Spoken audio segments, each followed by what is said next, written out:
obeyed the Lord's call and opened the Drip Cafe to create jobs to help unhoused people get back on their feet. Of course, the LGBTQ community began persecuting him for his Christian beliefs. His inspiring story of standing boldly for God's truth in the face of great opposition is part of our Impact series, and we'll send you the DVD as our thanks for your gift to AFA. Visit afa.net/spiritual war. afa.net/spiritual war. Welcome to Today's Issues, offering a Christian response to the issues of the day. Here's your host, Tim Wildmon, President of the American Family Association.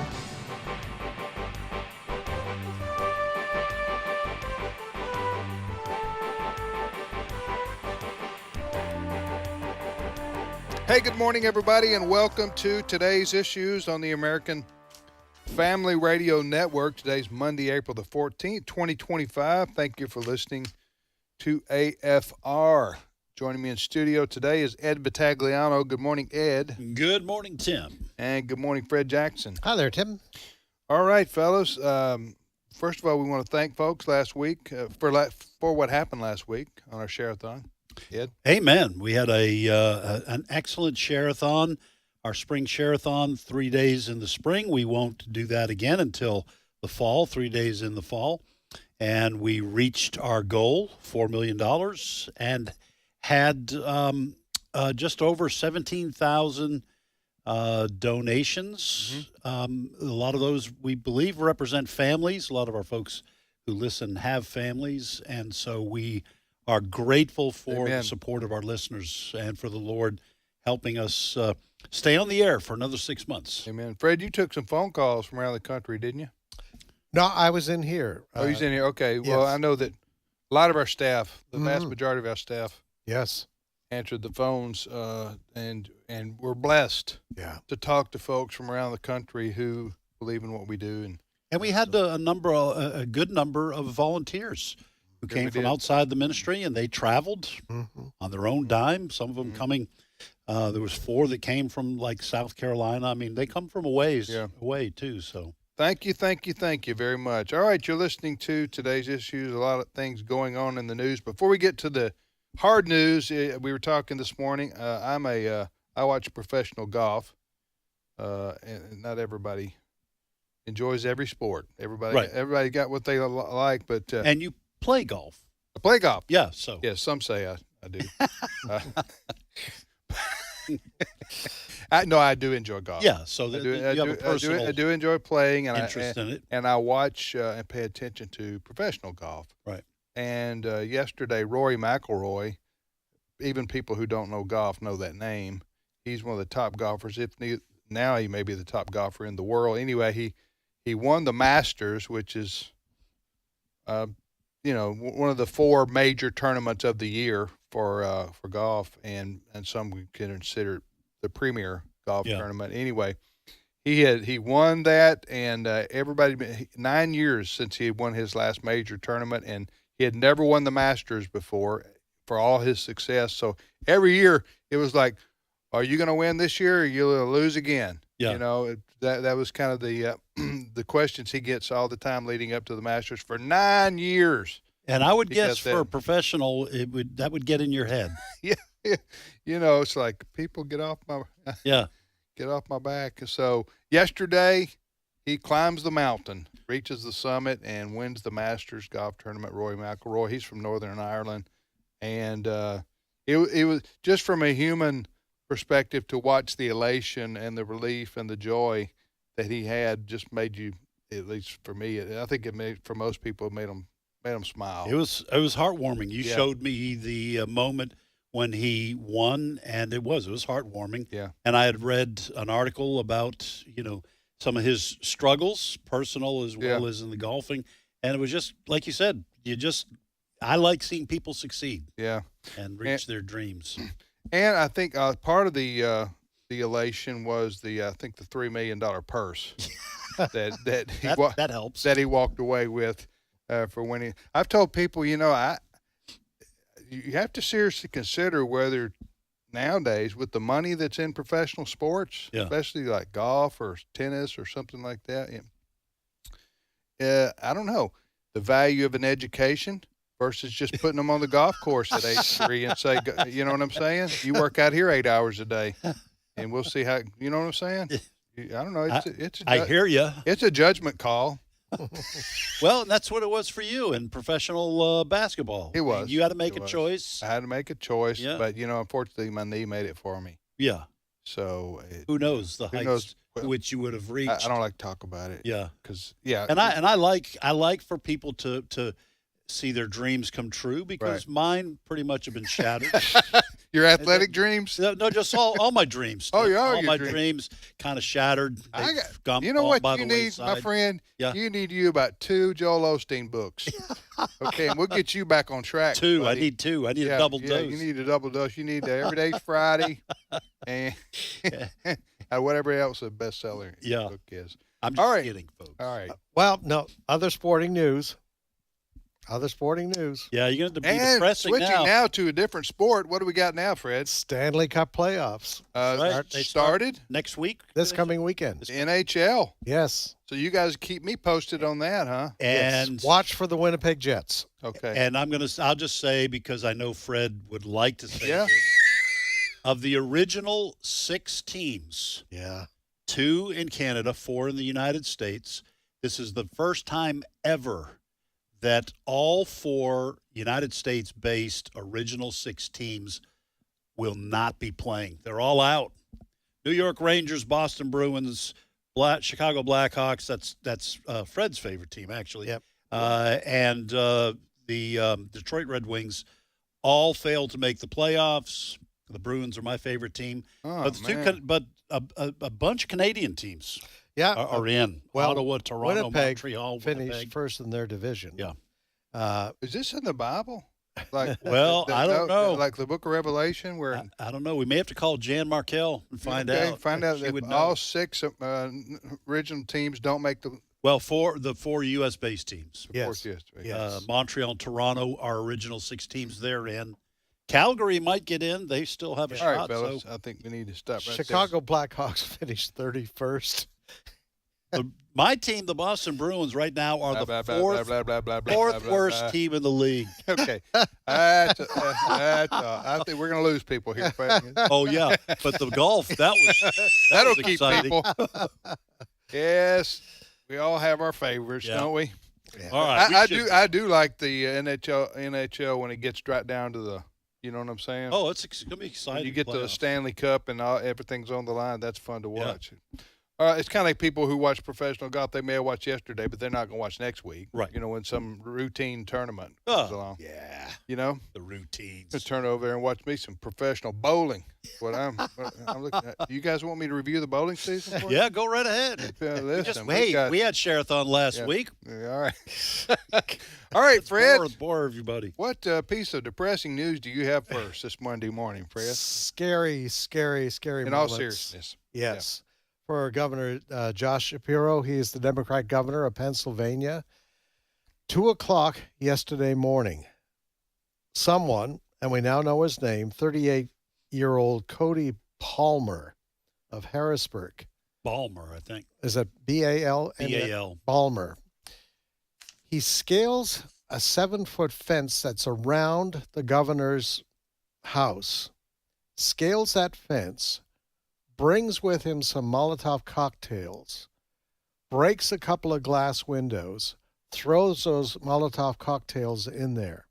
The good news is the governor's family all got out. But they were in there. They were asleep. 2:00 Sunday morning. And if you've seen some of the pictures, I mean, it's just total destruction inside. This didn't just burn a few drapes.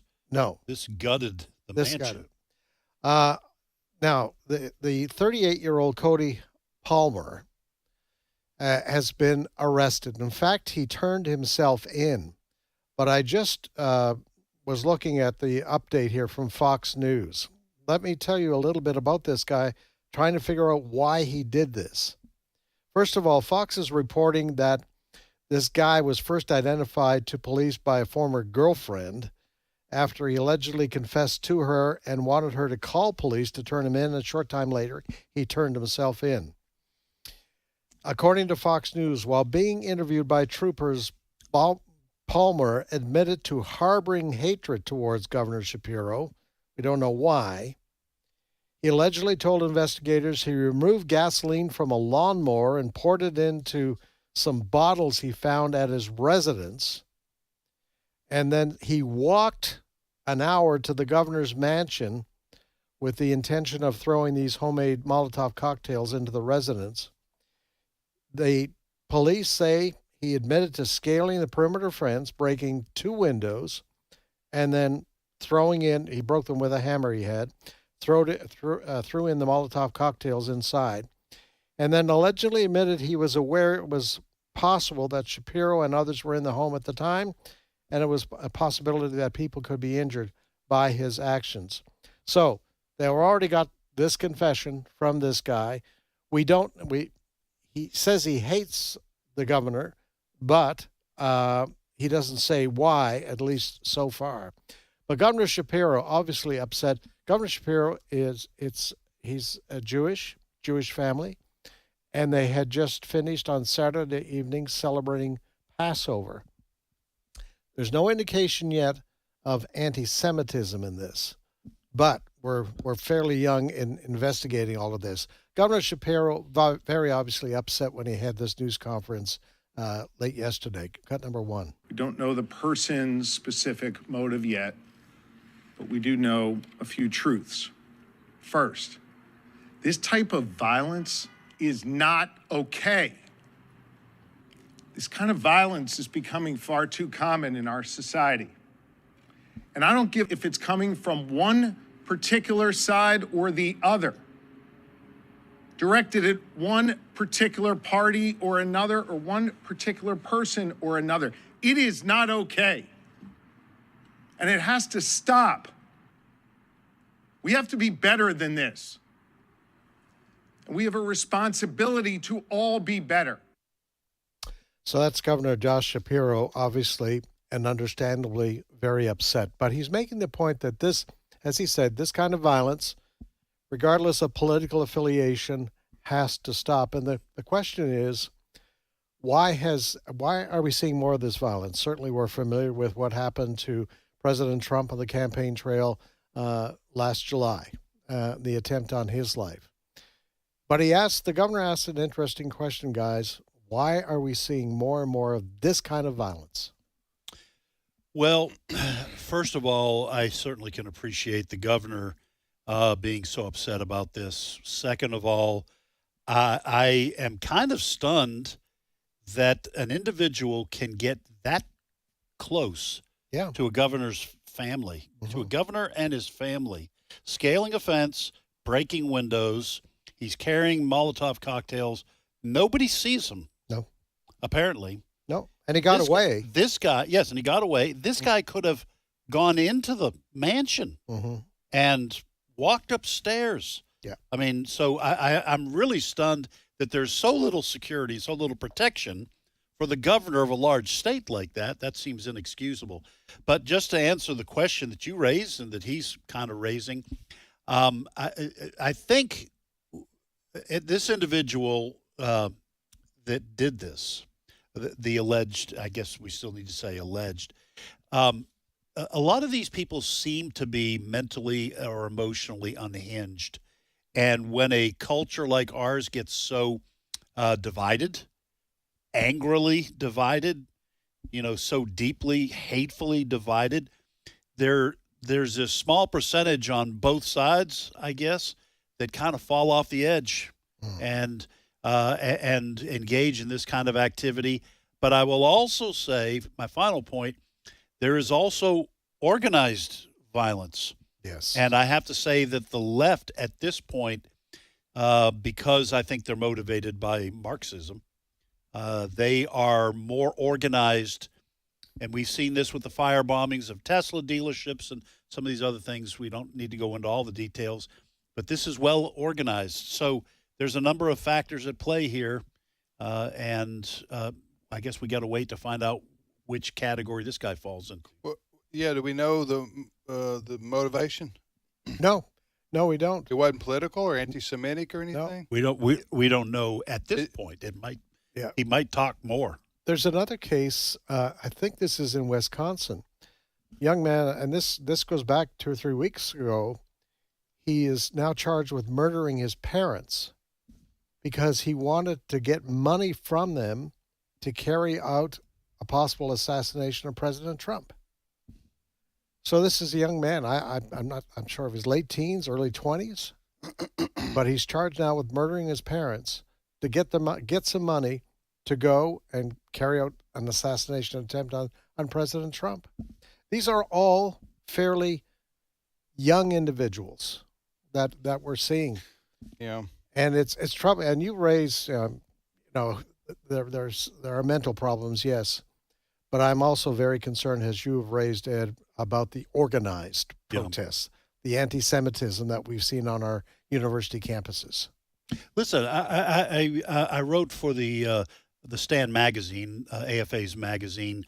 I don't know, several months ago. This might have been, I'm not sure. Anyway, within the last 6 months, I wrote an article dealing with the assassination attempt on President Trump, okay, before the election.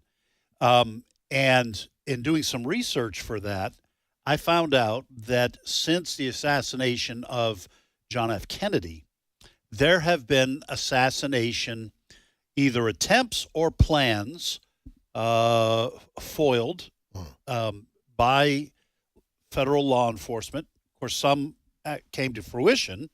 There were assassination attempts. Reagan was shot, an attempt on Ford's life, okay?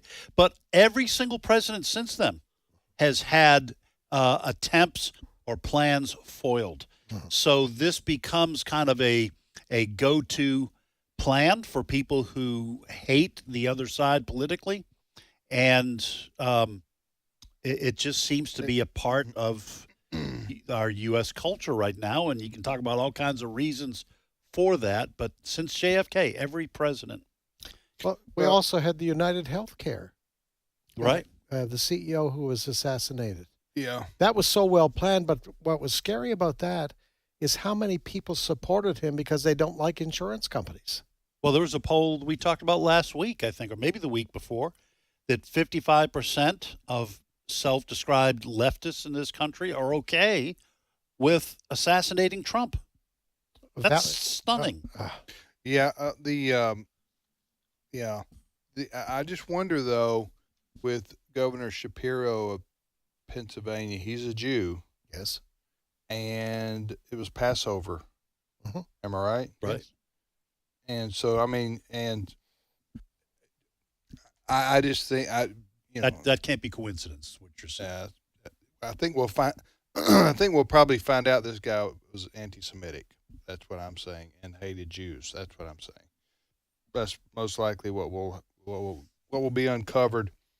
You're listening to today's issues on the American Family Radio Network. Listen, when you got 340 million people living in a country, you're going to have some wackadoodle, crazy nuts who do things that are violent or extreme, assassination attempts and things like that. They usually are by themselves, loners, and they get unhinged on something, obsessed with something, and then they have mental anyway. There's a combination of factors why people do go to the extent. There's a lot of drugs in our culture, recreational drugs, but also pharmaceuticals that people take, and who knows what happens to the minds of some people. I'm not saying that they're not necessary for depression or whatnot, but we just don't know what happens to people who've been taking these kind of things for a long time. Yeah, that's true. Next story, Fred. Well, we know some of the violence in this country has been imported. And a lot of people say thanks to Joe Biden, he opened up the border, and we had gangs coming in from Venezuela and many other countries. Well, today, President Trump will be hosting a meeting with the president of El Salvador, Nayib Bukele, I believe his name is. And he's going to be at the White House today. And, of course, President Trump is using a very high-level, high-security facility in El Salvador. We've already shipped at least 210 of the gang members that have been arrested since President Trump came into office. And so he'll be meeting today. They'll likely be talking about more of these individuals. And there's a lot to talk about today as far as the gangs that are in this country and the efforts being made to basically get rid of these guys because they pose such a serious threat to the country. Well, this morning, Homeland Security Secretary Kristi Noem was interviewed about this. In particular, she was asked about a judge that wants the Trump administration to bring one of these guys back because there was a clerical error in the arrest documents that sent this guy to El Salvador. Here's what Kristi Noem had to say about all of that. Cut number 6. Is that stop acting like you have the authority to dictate foreign policy and national security decisions that the president is making to protect its citizens. So this was just one of those examples of an individual that, was an MS-13 gang member, had multiple charges and encounters with the individuals here. Trafficking in his background, was found with other MS-13 gang members. Very dangerous person. And what the liberal left and the fake news are doing to turn him into a media darling is sickening. We need to stop doing this, stop allowing liberal judges to try to dictate what President Trump is doing to make America safe again. So I'm grateful for the Supreme Court's decision, and I'm hopeful that we can have a new path forward where the president and his powers are recognized. Who's that? That's Homeland Security Secretary Kristi Noem. Now, she also was talking about Real ID, and Real ID comes into effect. The deadline is May the 7th. And you may want to have a look at your driver's license, folks, right now, because there should be a little emblem up in the right-hand side. If you don't have one of those driver's licenses, you can't even travel domestically, maybe if you have a passport that you carry with you. But Real ID, Kristi Noem says, is going to be another method that the country, our authorities can use to try to catch some of the bad guys. Cut number 11. To do that, you've had quite a bit of discussion on Real ID and its implementation here in the country. And the reason that Real ID is being enforced is because it's a federal law. Joe Biden kicked the can to May 7th. And this Real ID is going to just empower the states to make sure we're checking people's residences. Their current legal status will be verified. We're going to make sure that people who are getting Social Security numbers in this country aren't voting in states. The states have the power and the information to ensure election integrity. And here at the federal level, that information is not going to be any biometric information. It'll just allow people to get an ID that they should be on our planes. They should be people that are United States residencies, and that legal status will be checked. So it'll allow us to get more information to states so that they're making sure that they're protecting their election laws as well. Now, there's a couple of things. I know we have to go to a break. But DOJ has been looking at Social Security numbers and who they have gone to. Folks, it's scary. We're talking about thousands of people that are even on the terror watch list in this country who are getting Social Security numbers. That's one aspect to all of this. And so, as I say, I know we're coming up on the break here, but I think we need to talk about that when we come back. Well, and some of the numbers that we kind of have kicked around here the last couple of weeks. New non-citizen Social Security numbers issued for fiscal year 2024 was over 2 million. Yes. That was up more than 1 million over fiscal year 2023.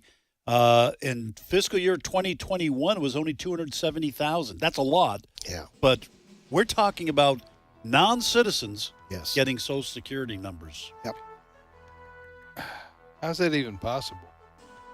Do you not have to provide proof of citizenship? Not in Joe Biden's America. I guess they didn't. No, that's true. How many did you say? We can come back to those numbers. We get back in the. Yeah, we can come back.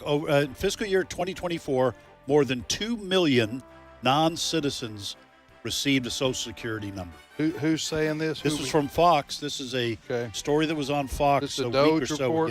ago. I don't know. I screenshot it and sent it around, but it was on Fox Business. All right, we'll take a short time out right here. More to discuss, more stories to deal with that are in the news here in our country and abroad. We'll talk to you momentarily.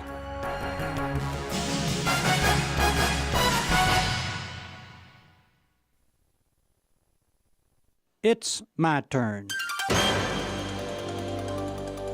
Here is your host for My Turn, Don Wildmon. In an automobile accident not long ago, a drunk ran into another automobile. The young father and mother and their infant child were killed. The couple were devoted Christians. The drunk walked away without a scratch. Why? Why does the man who was drunk walk away while the parents and child are buried? Why is it that the innocent suffer and the guilty go free? Why? You don't live long in this world until you face this fact, that the evil often prosper and the good often suffer. Experience from life has taught us that truth. But the big question is why? Why does this happen? I have 3 words I'd like to share. The first word is clarity. Clarity. Let's get clear what the Christian faith offers and what it doesn't offer. Evidently, there's much confusion at this point. It doesn't offer prosperity, material wealth, or riches. Neither does it offer exemption from suffering or pain. The cross is the eternal symbol that Christianity was born amid pain and suffering, even injustice. Becoming a Christian is no guarantee against pain, suffering, or even injustice. Too many people are looking for God to be their Superman, to don suit and cape and come dashing to their rescue when we beckon Him. And for some, if God won't be their Superman, they often turn their backs on Him. Let's be absolutely clear about this. The Christian faith does not promise us exemption from pain and suffering, nor does it promise us material wealth. Anyone coming into the fold believing that simply will not last long. Now, the second word is faithfulness. God doesn't necessarily expect us to worldly success or prosperity. God does expect us to be faithful. The evil often prosper because that's their primary desire, to prosper. The liquor store owner and the dope pusher makes a lot of money. That's their primary desire. They're not concerned about the welfare of their fellow man. Then, too, the good often suffer because it's their desire to be faithful. Surely the life of Paul has taught us this much. It's not the great desire in the heart of God that we miss pain and suffering.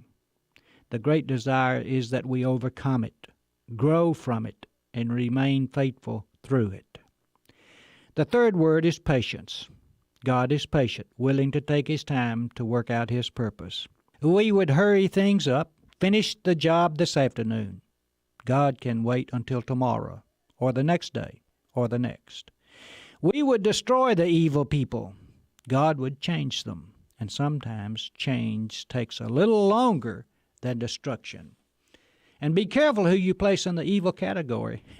At times it's hard for any of us to be exempt.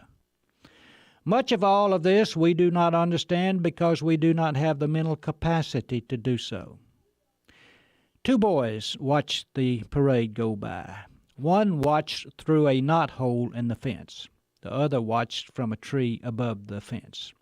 The one who watched from the knothole said it didn't make much sense. The one who watched from the tree said it was the grandest sight he'd ever seen. We see life through a knothole. God sees it from above the fence. The evil prosper, the good suffer. Why? I cannot fully answer the why, but I know from Calvary that the good will ultimately triumph. This has been My Turn with Don Wildmon, a production of the American Family Association. However, as it is written, what no eye has seen, what no ear has heard, and what no human mind has conceived, the things that God has prepared for those who love Him. 1 Corinthians 2:9. American Family Radio. This is Today's Issues. Email your comments to comments@afr.net. Past broadcasts of Today's Issues are available for listening and viewing in the archive at afr.net. Now, back to more of Today's Issues. Well, welcome back to today's issues on this Make Your Blood Boil Monday with Make Your Blood Boil Monday here on American Family Radio. That's our goal. So Fred whips up these stories that get your blood pressure to go to 200. That's right. So Makes my skin boil. So Fred's, I think you're mixing your metaphors. I know. Or either there's something my blood either crawl. that you got something biblical Makes going my on blood there. crawl. Uh, I like is mixing that in the metaphors. Bible? I like mixing metaphors. Yeah. I mean, it's not rocket surgery. Okay. Yeah, you're becoming the object of our scorn Yes. now. Okay, so I've told this, but I got to tell it again. Now you got to. I got to tell it again. So my wife Allison, we've been married 40 years, but this is about 20 years ago, I guess. Right. So we're out in the yard. It's summertime, and we're doing yard work. She does 90%, I do 10, but it was my 10% day. Right. So I'm out helping out, and so my oldest son, I got 3 kids. My oldest son, Wesley, was, I don't know, 15, 16, 17 at the time. He had his driver's license, so he would have been. But anyway, his mother, you know where I'm going with this when I call her his mother. Yes. So he did something to tick her off. And she gets off the cell phone after talking to him and looks at and gets the rake back, and then poor rake, just taking the abuse of her anger. So she looks over at me and she goes, "I'll tell you one thing, that Wesley Wildmon, he better stop and smell the coffee. Better stop. He better wake up and smell the coffee." And I was thinking, I think you mean stop and no. She said he better stop and smell the roses. So I think you meant stop and smell the coffee or something like that. Anyway, she got her metaphors mixed up pretty big time. And I didn't say anything. I didn't point it out at the time. It wasn't appropriate. It wouldn't have benefited. It wasn't appropriate. Yeah, that wasn't the reason. Well, it wouldn't have been. Yes, it she wouldn't had a deadly weapon in her hand. Right, it wouldn't have benefited me at all to say, "Hey, you mixed up your metaphors right there." Huh? And I think you want to correct that. You just need to calm down, Allison. You need to wake up and smell the roses. I think that must have been what it was. We wake up and smell the coffee. That's what it was. And she said, "Wake up and smell the roses." You better wake up. Okay, wake up. And you know how people say you better wake up and smell the coffee? Stop and smell the roses. Yes, I got wake up and smell. I myself, in trying to remember this, got my metaphor mixed up. She said, "He better wake up and smell the roses," and so. And you said, "Well, dear, I think you meant." Yeah, I think. No, I waited till later that night to point it out. Everything. That's because you had been married long enough. Right. You're right about that. You'd learned that lesson. Every married man knows exactly what you're talking about. Huh? Hey, there's a reason they say if mama ain't happy, ain't nobody happy. That is absolutely true. That's in Proverbs. My wife sometimes will say something about she did this or she picked this up. Right. And I can. You guys probably don't know this. I'm prone sometimes to complaining. Okay. Really? But yeah. Wow. But she'll rare. She'll say something and she'll look at me and she'll say, "Problem?" I go, "No, ma'am." People couldn't see unless they're watching on the internet how your eyes batted. Yes. So you evidently got Diane down pretty good there. Oh yeah. Yeah. She's problem? No, ma'am. This is just the way I like it. What's that look on your face? It is. Are you going to say something? Sheer rapture. I just am so in love. I don't with like you, your dear. body language. I'm going like I'm driving a car. How can I even have any body language? But you are right. If mama ain't happy, ain't nobody happy. Yeah, that's right. All right, Fred. All right, a little bit of Department of Government Efficiency news, better known as DOGE. You remember back there, I think this was another court case with regards to what DOGE can and can't do. But anyway, a judge said they had the right to start investigating Social Security numbers. Who has them? Remember, there's been all kinds of talk about, 150-year-olds and 5-year-olds and all of that sort. Well, the latest report has to do with how many people on the terror watch list have been able to get Social Security numbers. 6,500 illegals on the terror watch list had Social Security numbers and were receiving some kind of benefits. 900 of them had been collecting Medicaid. 41% of them had been getting unemployment insurance, and 22 had federal student loans. I mean, this is amazing. Now, we're getting this from Doge volunteer Antonio Gracias, and this is what he had to say about that. Cut number 5. It made my jaw drop, too, when I saw it. We were in Social Security looking for fraud, waste, and abuse, and to do that, we actually looked at the enumeration system, the system by which people get numbers in America, and we found that there were just about 5+ million of them that came to the country as illegals, were giving various forms of parole or allowed in the country, and they got through an automatic system, Social Security numbers, so they get into our benefit systems. And we tracked that through and found that they were on the benefit programs. And just because we were curious, we then looked to see if they were on the voter rolls. And we found in a handful of cooperative states that there were thousands of them on the voter rolls, and that many of them had voted. So I hope you got that. 5 million people in the country illegally able to get, and I'm not understanding what he was saying, there's some kind of automatic way you can get a Social Security number.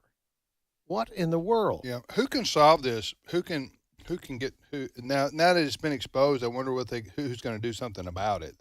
Hopefully, President Trump will be able to do something. We can't have this. This is so bizarre. We're talking about 6,500 people who are on the terrorist watch list who hate our country, and we're paying them. Yeah.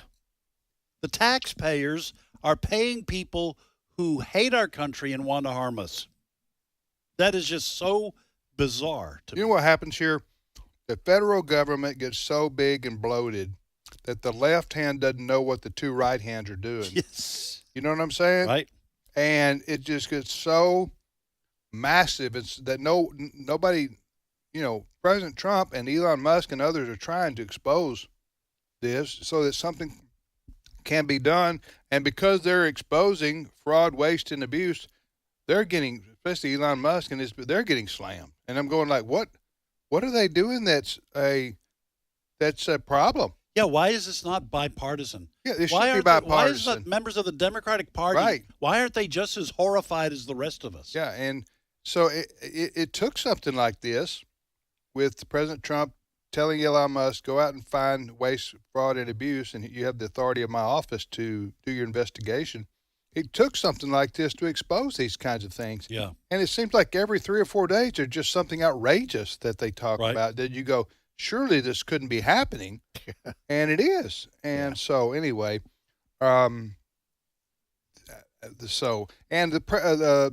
Trump is being his executive orders to dismantle some of these organizations it is for the most part being upheld by the Supreme Court. Yes. So because saying they're not ruling on whether they like Trump or not, or whether they like his politics of Elon Musk or not, they're saying yes, the office of the presidency does have the authority to do such and such.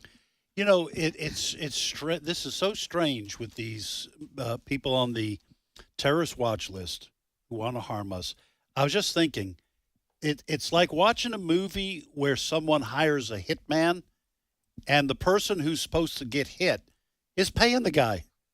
Yeah, I'm paying you to try to kill me. It's Well, it also beggars belief. Did you see the numbers of people who have been voting? Yes. They're getting on voting lists. Well, this is a part. Listen, we all know who to blame for this. All right, Joe Biden and the Democratic Party, by and large, not all. There were some outliers, John Fetterman and a few others, but by and large, they supported Biden's open the border policy.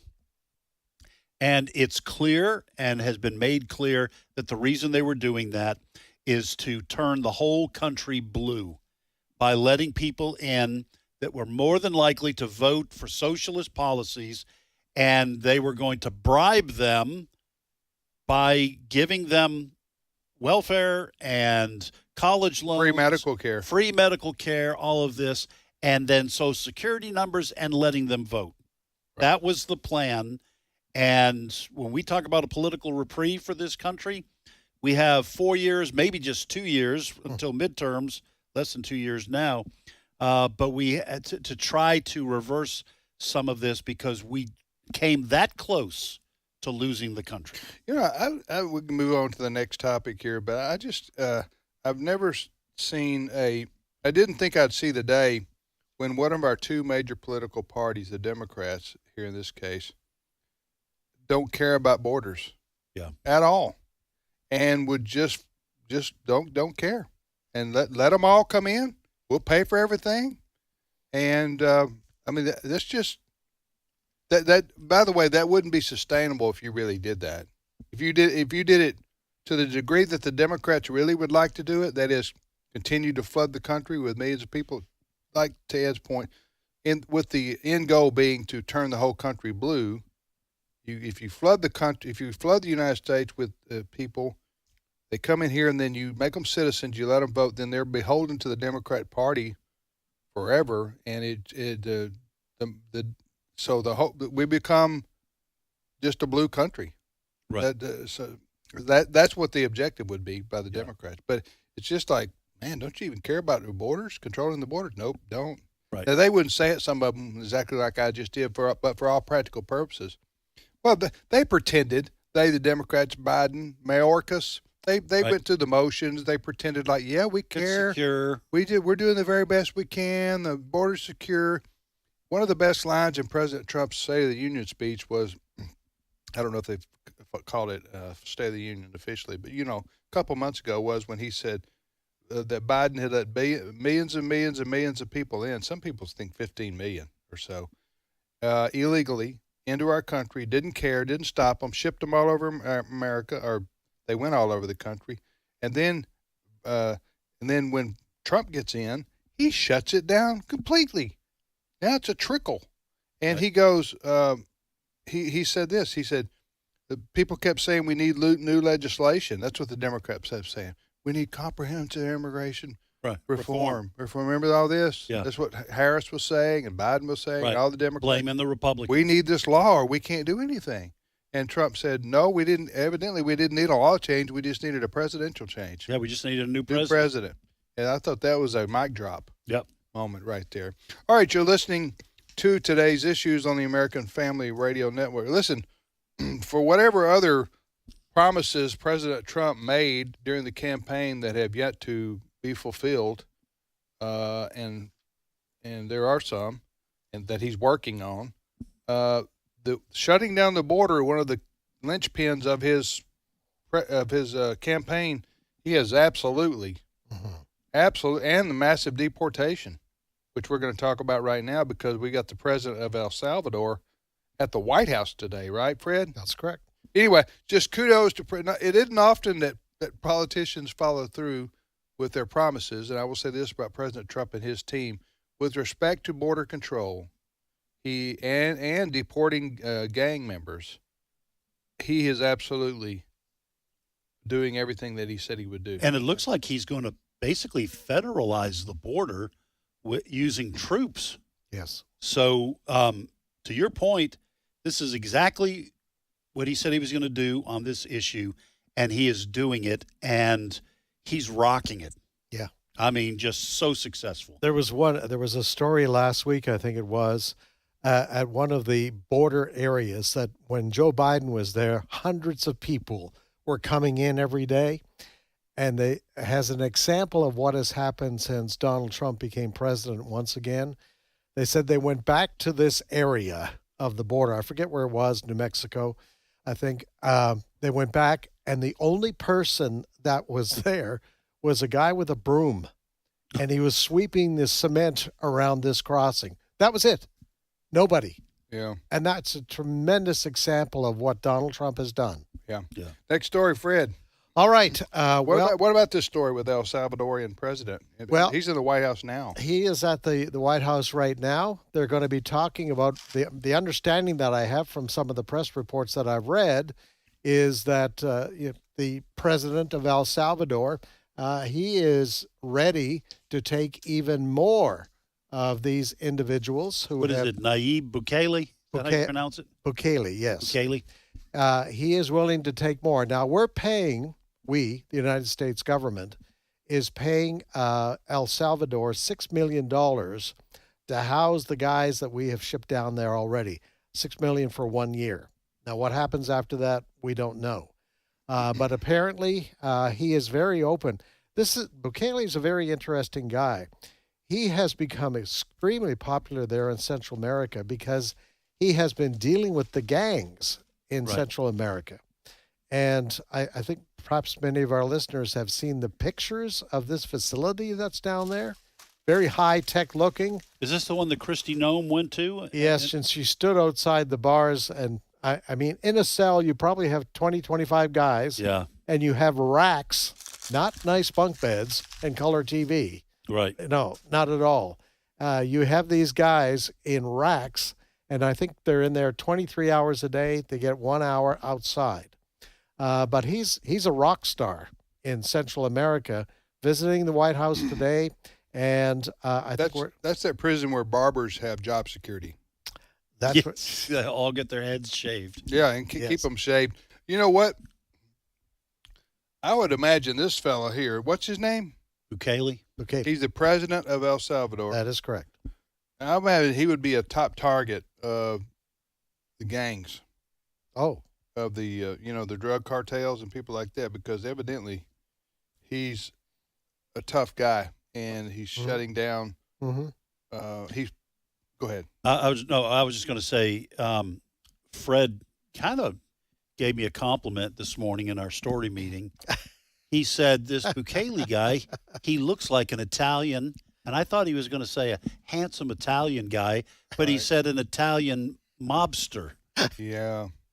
Yeah, that was disappointing. I was there when that happened. Yeah. Oh, that wow. Was, inappropriate. Yeah. Broke your heart, right? He is a good looking young guy, and apparently he's in the White House. Is conservative and tough. He's at the White House today talking to President Trump. So we're paying El Salvador to $6 million to house them for 1 year. After that, I'm not sure what happens. Okay. So El Salvador is now our new Guantanamo Bay, basically. Am I right? Well, here's the thing. I'd be in favor of us paying an ongoing amount. I don't know how many, whatever millions. To take them? Yeah, to take them, because some of these come from some of these gang members that we sent there come from other countries. Weren't there some Venezuelans that we sent out, and they said, yeah, we'll take them. I'm saying, all right, fine, we'll pay you. There was one person, I think, that was sent there wrongly, and we're getting him. He's coming back. I think this. You read that? No, this is the one. Is that a false fake news? Or is that's the one that Kristi Noem was saying. He was MS-13. He already had priors. Okay, then it was fake news. The media. That's what I read. I sucked it up. Yeah. See there? Yeah. They fooled me even on that one. Yeah. Yahoo News. Anyway, so, all right, next story, Fred. Hey, listen, there's so many fronts that Donald Trump is dealing with right now. And we all know, dealing with the anti-Semitism, the anti-Israel protests. And one of the big leaders of that has been Mahmoud Khalil. He is in a detention center right now in Louisiana. All right. He led the protests on the campus of Columbia University in New York. So ICE picked him up. He's got a green card.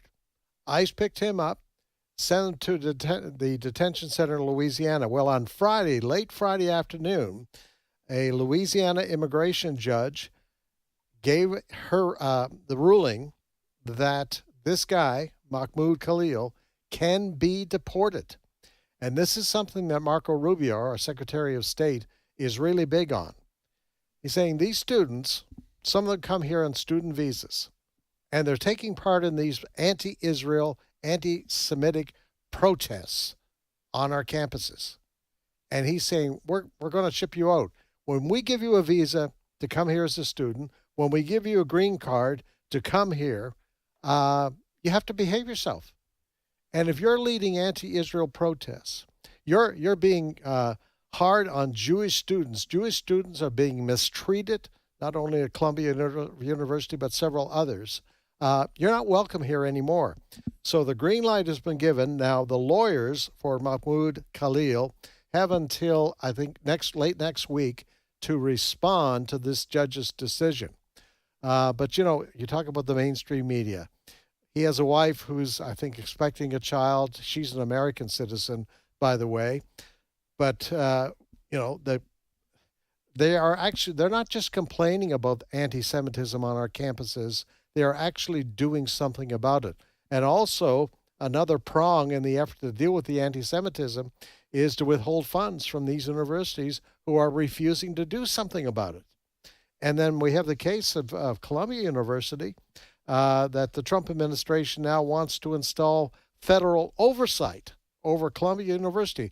They would appoint a judge to actually look at how things are being run there and to track down how it is that Jewish students are allowed to be mistreated.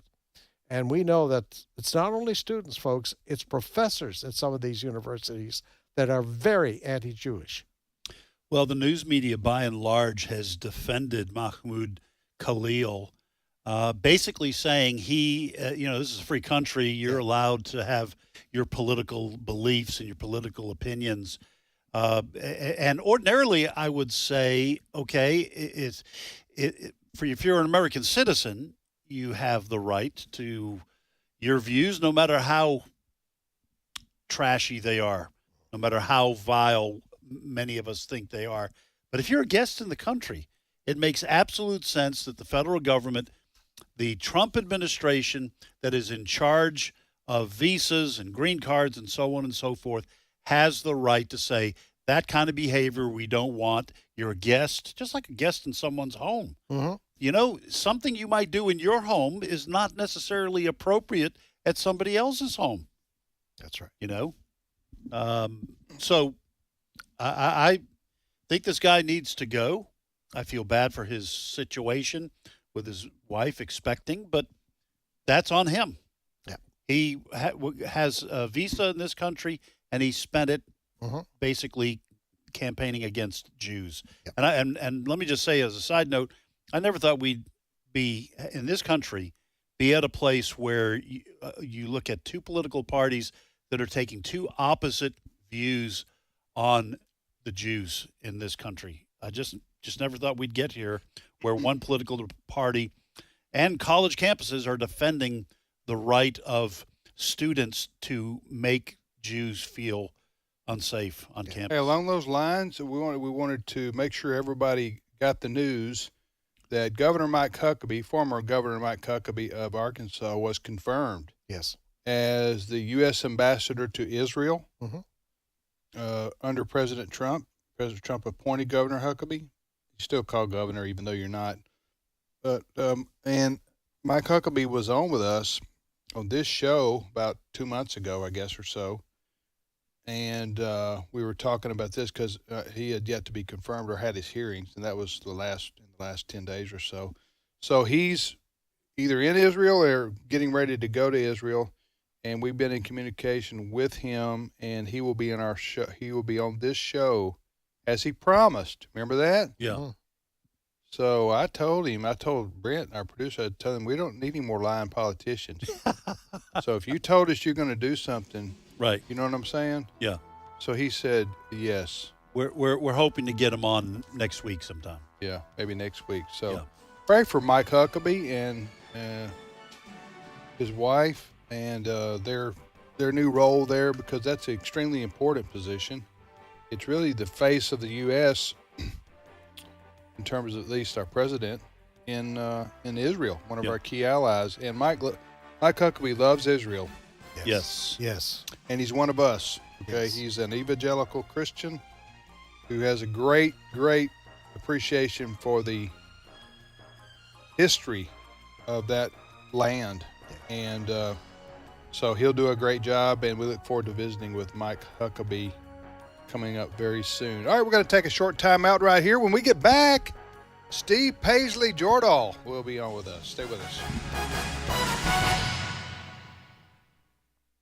The views and opinions expressed in this broadcast may not necessarily reflect those of the American Family Association or American Family Radio. Faith, family, freedom. American Family Radio. If God could speak, what would he say? The Bible subjects itself to historical verification. He says, we saw this. We go to the Bible wanting to hear what the living God has to say to us. When God speaks, what does he say?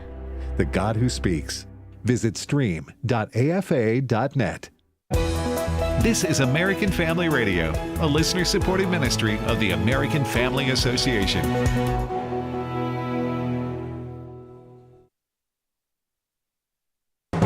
American Family News, I'm Rusty Pugh. President Trump is ramping up his efforts to deport illegal aliens out of the U.S. An immigration judge has ruled that pro-Palestinian activist Mahmoud Khalil can be deported for his involvement in numerous protests at Columbia University, but his legal challenges are still playing out in Louisiana and New Jersey. Meanwhile, the Justice Department now claims federal courts have no authority to order the Trump administration to return a Maryland man back to the U.S. after he was deported to El Salvador. Homeland Security Advisor Stephen Miller with a stern warning. Under this country, under this administration, under President Trump, people who hate America, who threaten our citizens, who rape, who murder, and who support those who rape and murder are going to be ejected from this country. President Trump is defending his changing tariff policies as smartphones, computers, and other electronics come into focus this week. Edward Lawrence has more from the White House. President Trump said the semiconductor tariff levels could be announced this week. Now, smartphones and other electronic devices from China still face tariffs, just not the added 145% reciprocal ones. The fentanyl emergency tariffs, they remain in place for all goods coming from China. That means that smartphones and other electronics still under a 20% additional tariff. Still, China escalating, now halting certain rare earth mineral supplies necessary for cars, aerospace manufacturers, semiconductors, and military contractors. The Trump administration is going to build on Saturday's nuclear talks with Iran with another round of negotiations set for this weekend. Georgia Congressman Rich McCormick sits on the House Foreign Affairs Committee. I'm extremely encouraged. I've been watching this for decades, watching their escalation in a theocracy where you have radical leaders in what used to be a very moderate country really take over the rhetoric and really rattle the sabers and talk about arming themselves nuclearly. This is a great step in the right direction. I hope that they feel isolated. They should. A Pennsylvania man has been charged with attempted murder and terrorism after torching the home of Pennsylvania Governor Josh Shapiro over the weekend.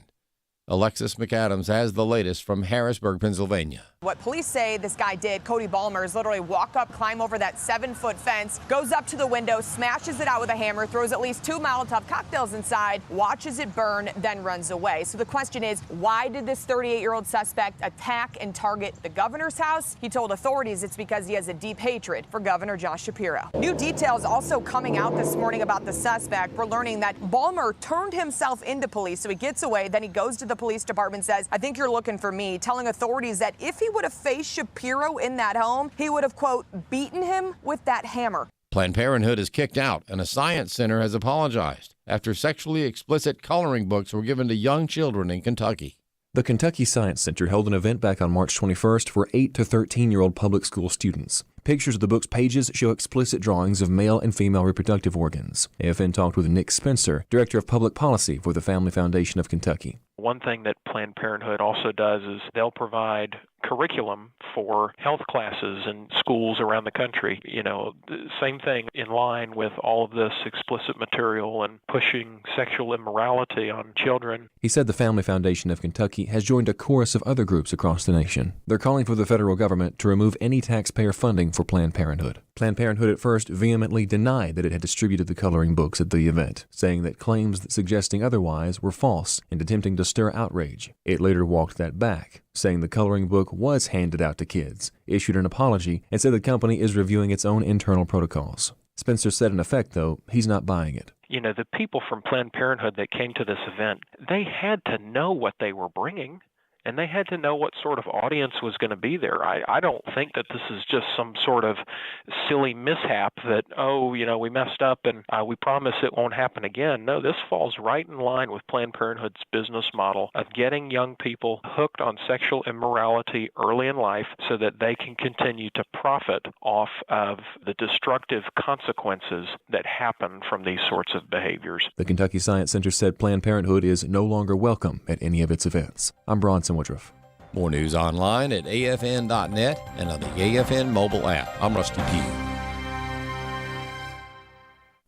I'll do some stand-up comedy. Abe will do some preaching. Tim will MC the whole thing, and I'm really excited about it. The Weekend with AFA is a chance for our supporters to get better acquainted with the people and ministry you're supporting. It's a Weekend with AFA, Thursday, October 2nd through Saturday, October 4th in Tupelo, Mississippi. Speakers will include Abraham Hamilton III, Jenna Ellis, Tim Barton, Tim Wildmon, and more. Register at afa.net/weekend. Today's Issues continues on AFR with your host, Tim Wildmon, President of the American Family Association. Hey, welcome back, everybody, to Today's Issues on this Monday, April the 14th. Thanks for listening to AFR, American Family Radio. Tim, Ed, and now Steve Paisley Jordahl joins us. Good morning, everybody. Rocking the Paisley on this Monday morning. Paisley. Yep. Just like the green jacket for the Masters, Steve's going to have going to wear his Paisley.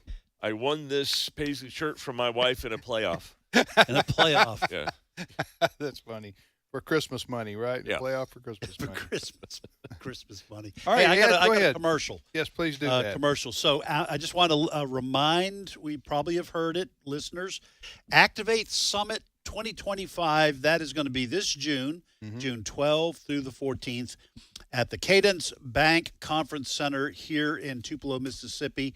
There is also an Activate Kids program for ages 6 to 12. This has been very popular where the speakers, actually we have a children's or kids track. Now, what is Activate Summit? Well, most of you know that we have an Activate curriculum, which is worldview training, but once a year we're going to have an Activate Summit in June to kind of highlight one of the topics covered by the curriculum. And this year, the Activate Summit is Biblical Bedrock, Building on the Authority of Scripture. Say that fast, Ed. Biblical Bedrock, Building on the Authority of Scripture. Good job. So that is going to be the subject. I will be speaking, but I'm probably last on the list. Abraham Hamilton III will be speaking. Alex McFarland will. You're on down the list. I mean, you're last not on the list like you're the keynote. Sorry. Is that what you're saying? Frank Turek. Who else? One more. Anyway, so it'll be, for the most part, folks, a stellar cast of speakers. So if you want to find out more, go to activate.afa.net, activate.afa.net/summit. You can register there. There is special pricing that ends this Friday. So get your tickets now before prices go up. So for more information, go to activate.afa.net/summit. All right. Hey, have you guys, Steve, you've traveled around. Yeah. You and your wife travel around some, don't you? Well, we do New now. Orleans and. Yeah, we go. Yeah, within the United States, and I've done a bunch of international travel. We were in Huntsville, Alabama over the weekend. Yeah, speaking of it, they're getting the space center there. They're getting the new space, aren't they? Are they getting more? They're getting whatever the military space force, I think it is called. Okay. Yeah, that's going to be based out of Huntsville. Yeah. Anyway, they have the U.S. Space and Rocket Center already. It's such a cool place. Yeah, I've never been there. Oh my gosh, they have an actual Titan, like the Apollo 11 or like the booster, and it's laid out long ways. And you walk from one end of the hall to the other, and it's like 300 yards. It's like massively big. This is the rocket booster. It's the whole rocket. This is before boosters could kill you, right? Yes. It was bad joke, folks. Anyway, we were there just for a night, but want to go back. We did drive to the historic district to see all they got houses like 200 years. Wow. 100 to 200 years old. I'm going to blame my wife on this one. I probably would have been to Huntsville to look at this stuff long ago, but my wife does not like museums. So what am I supposed to do? This wasn't Leave her museums. This was like neighborhoods. You could walk down the street and see it. But anyway, I just want to say that they have a beautiful city there, and a lot of great stuff going on in Huntsville, Alabama. So you said they got the Space Force is going to be based out of there? They've made the decision that's what Colorado Springs has been like the epicenter of all military things for some reason. And the Air Force Academy. Yeah, well, the Air Force Academy, they got Carson, they've got Peterson, they've got the Mountain, place in there. And it got 5 bases surrounding Colorado Springs. Right. And one of them, I remember I went out during Christmas. They asked a group that I was with, kind of madrigal singers like what are the guys in the costumes that sing Christmas carols? Yeah. We went out to the Space Force headquarters and stood in the hallway and sang to people as they went by. Huh. So I didn't get to whether see they whether they wanted they to or had not. No choice. So all right.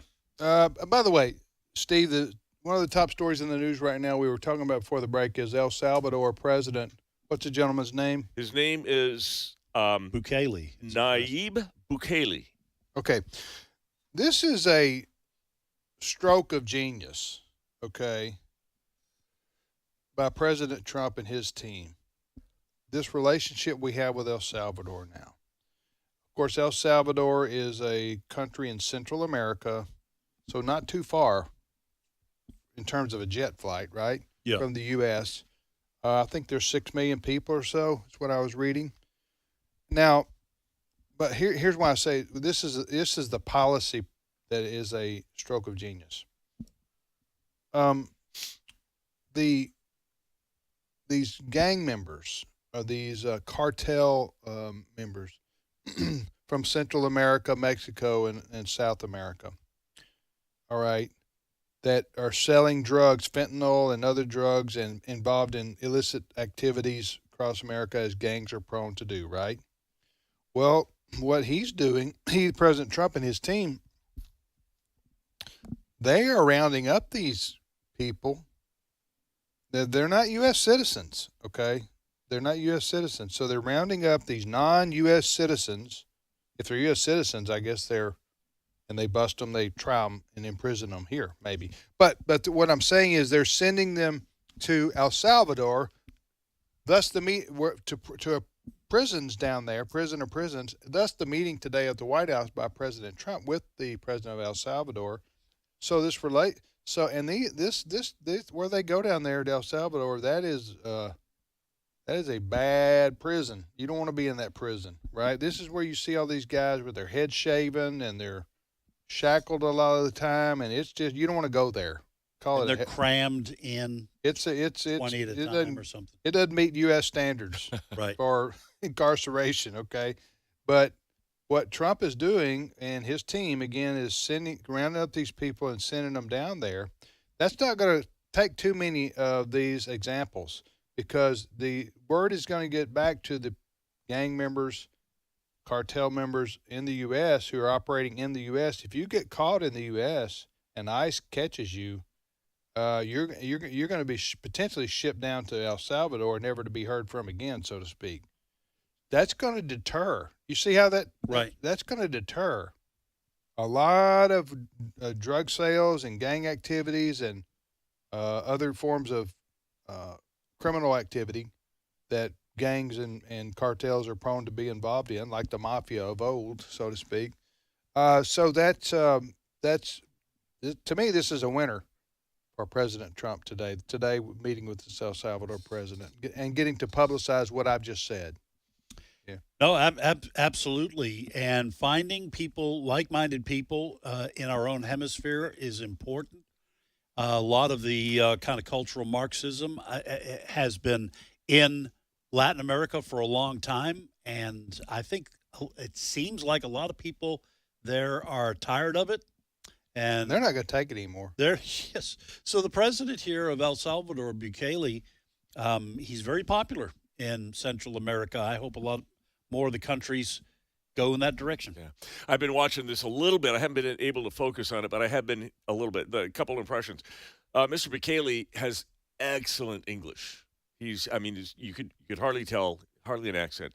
The press is in there as we speak, and one of the questions was to President Trump, are you going to get this guy back? There's one person that people think they got down there illegally or wrongly, and they want him back. And Stephen Miller, the advisor to the president, was standing in the middle of the press and gave a lecture on international politics, and it ended up telling the press, if you have to ask about that, ask Mr. Bukele. And they did. And he said, I don't know, I probably can't. I'd have to smuggle him out or something like that. But so he's not coming back courtesy of them. And then Trump, they were talking, Mr. Trump said, a reporter asked President Trump, how many of these illegal alien criminals, gang members, are you going to send down there? As many as possible. I might ask Mr. Bukele to build some more prisons. Well, for someone like Bukele, President Bukele, I'm sure the U.S. is going to be footing the bill. Oh, yeah. That's jobs for the El Salvadoran people. Yeah. And it's jobs to staff these prisons. And I'm sure the U.S. will continue to fund some of these prisoners who are there. It's almost like, you see some of these superhero movies where they have like floating prisons in the middle of the ocean, where you put your hardened criminals so they can't escape and, break in next door. This El Salvador could be our floating prison. What do the Democrats do with this issue that we're talking about here today? In other words, is there a Democrat response to this? Yes. To Trump sending the gang members to El Salvador? Yes. What is it, Ed? It is that you are violating the rights of these individuals that you are shipping to El Salvador, to this prison, without actually knowing whether they are members of a gang or not. They have no hearings, no judge to decide whether they've broken the law. This is a violation of constitutional rights. So the Democrats would be saying you need to a public defender needs to be provided for thousands and thousands. Yes. For each one of these, each one, and they need to languish in the U.S. Well, they're not going to be languishing. They're going to need to be out on no. What they call it? No bail. Cash bail. No cash bail. Yeah. So, in other words, do nothing. Yeah, and they need to be languishing. This process needs to go on until a Democrat is elected. Okay, then that's doing nothing. Basically. Yes. In essence, that's protecting the criminals. That's where the Democrats come down on this. Right. I would hope it's not that they're going to appoint a public defender, because that would take forever for that guy to get I think that's their point. If these were U.S. citizens, I would agree with them. Right. Yeah. Because you have constitutional due process. Right. But when you're not a citizen and you're just floating around in our country, we or whoever has the right to deport you. Yes, and if Venezuela won't take members of Tren de Aragua, and El Salvador will. And El Salvador will. Yeah. One other observation that from this meeting, and I didn't hear the context, and well, perhaps there was no context at all, but I heard President Trump say, I was just in my medical exam and they took my mental acuity and it was great. And the doctor said, we've never seen anyone with mental acuity like this. You're going to have to work on your Trump. Did he say that? Yeah. Imitation. Yeah, except he said it with a better Trump voice. Did he say we've never seen? Doctor said. Did they say that? I don't.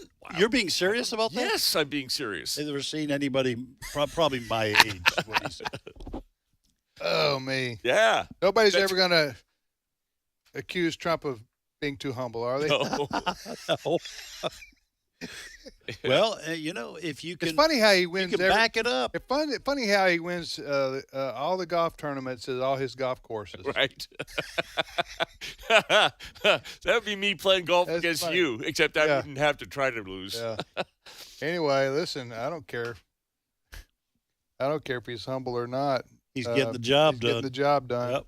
So, anyway, he's we give him 5 stars on the controlling the border issue, because that was one of his biggest issues running. That may very well have that, and judges, right? His first term, and then maybe here in his second term, but the border, that may very well have saved our country. Yep, he's handed a strip of land. I don't know how wide it is, but it's as long as Texas and the border, right? And given it to the U.S. military. Yes. And anybody that's crossing there has to contend not with Border Patrol, with the U.S. military.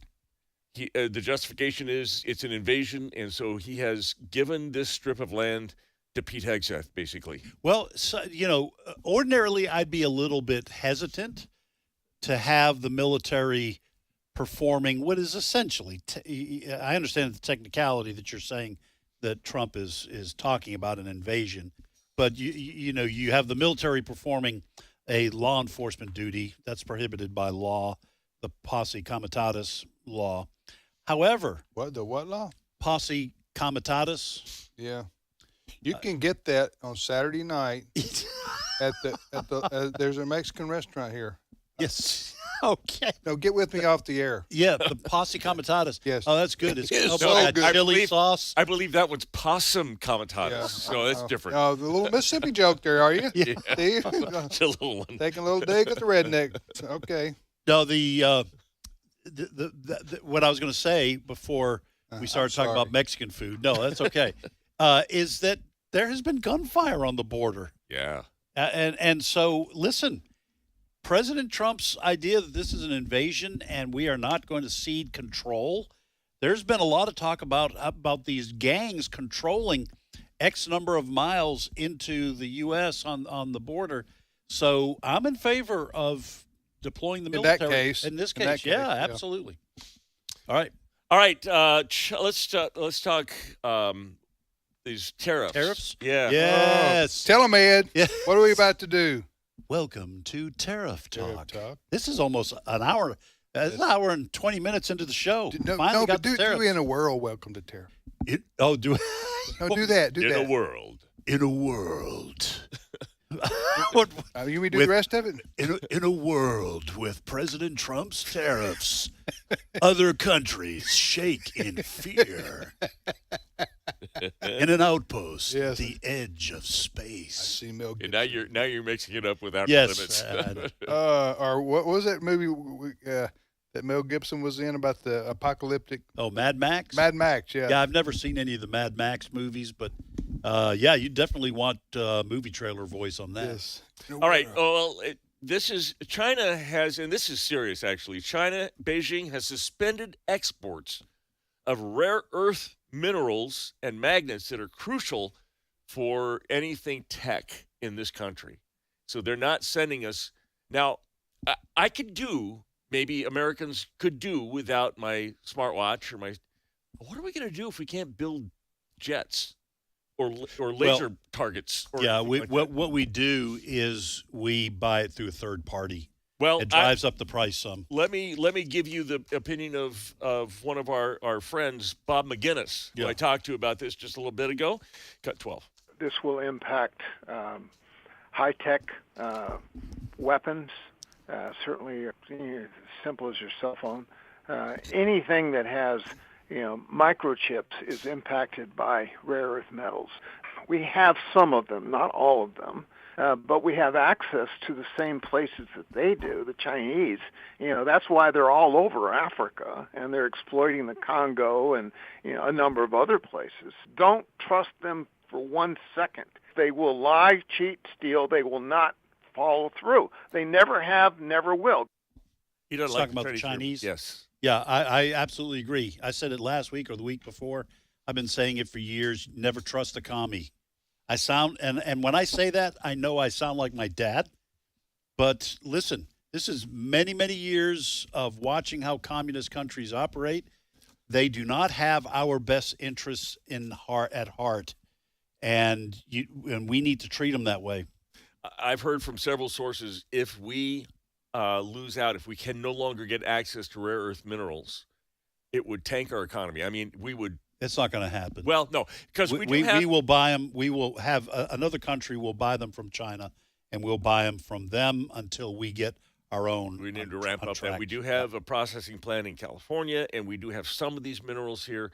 And this was, by the way, also one of the negotiating points that President Trump had with Ukraine, because Ukraine has a whole bunch of Greenland and Greenland too. Yes. So yeah, I think part of the problem is, just like with oil prices, it's not just dependent on the price per what do you call it, drum barrel. Mm-hmm. The price per barrel of oil. It's also the gas prices at the pump are also a product of refining capacity. So you've got to have refineries that take the crude oil and can make it into various forms of gasoline or diesel or what have you. That affects the price too. And with rare earth minerals, it's the same thing. Yeah. You got to have access to the actual minerals, but there's a processing that goes on that makes them usable for industry. Yeah. Do you guys know, some reason, I don't know if it was during COVID, this topic came up where we were discussing how many medications we got from China. Oh, yeah. That Americans take. Do you remember this? Yes. Remember the number. Now, I don't know enough to comment about that. I just know at the time it was very concerning. We were talking about that. And I don't think it had anything. Well, I don't know. I've forgotten what the context was. Maybe it was at the time punishing China for releasing COVID on the world. Maybe that's what it was. And how do you and what if China decided to retaliate by saying, okay, then we'll just stop sending these medications to the United States? Yeah, this from the Food and Drug Administration says the remaining. This is a partial. I don't want to click on it in case I get a pop-up ad. The remaining 72% of the API manufacturers, this is for pharmaceuticals, supplying the U.S. market were overseas. 13% are in China. 13% of the medicines that we take? Yes. So I wonder, would they actually be made in China and then shipped to the U.S.? I think or so. are the ingredients in China and then we make them here? Drugs I'm talking about. This from the New American article titled "China Making Your Medicine." They say the truth is that America's dependence on a single country for active ingredients, raw materials, and chemical building blocks for so many essential medicines is a risk of epic proportions. That's no exaggeration. The communist behemoth is well on its way to controlling the global generic drug market. In June, International Business Times reported that though India still leads in generics, experts note that country receives some 80% of its raw ingredients from China. That means the key components to 90% of the prescription and over-the-counter meds Americans take are sourced from a country that our Department of Defense considers a major adversary. Yeah, that's just foolish. And we got a glimpse of that during COVID, and with the supply chain issues we had on other things too. This is part of what drives President Trump. This is part of why he wants tariffs, because he wants America making the things, manufacturing the things that we absolutely cannot live without. If it's sneakers or the latest game or low-price jeans, okay, fine. We can get those from China. Right. But the things we absolutely Vietnam or something. But the things we absolutely need have to be made here. Critical to our self-defense. Yes. Yep. I mean, that just makes sense to me. No, I agree. We should. Hey, guess what? Scientists have finally figured out how to get rid of the mosquito epidemic. How's that? Well, they've got a new drug. It's called nitisinone, nitisinone, and you inject it into your bloodstream, and when the mosquito bites and drinks your blood, they die within 12 hours. Oh, what could go wrong? Nothing. Something else. Something else to inject. Well, and or the mosquito gets COVID. One of the two. Just listen. After what we all went through with COVID, let me just say it in the vernacular: ain't no way that's going to happen. I mean, what are they going to do? Say, well, you got to get the shot, or you can't work here, or you can't fly. I will tell you that in places like Africa, where born diseases that are born by mosquitoes are rampant, it might make more sense. That's true. You know what? I don't trust it How would anymore. you know that it actually worked? You see a mosquito just fall off your arm? Yeah, within 12 hours. So they put little tracking bands on the mosquitoes to fly away. They have to have a real ID. Yeah, that's right. So we can track them. Well, I can't wait to see this drug in a musical commercial. Y'all seen these musical commercials for drugs? Yeah. I'm changing my whatever. Oh, yes. ATV. My AC, whatever it is. Anyway. And they dance around. Yes. Like a. That's like a diabetes. Like a Broadway medicine, musical. Yeah. When you're talking about. That makes me want to buy it. All right. All right. Have a great day, everybody. Keep listening to American Family Radio. Take care.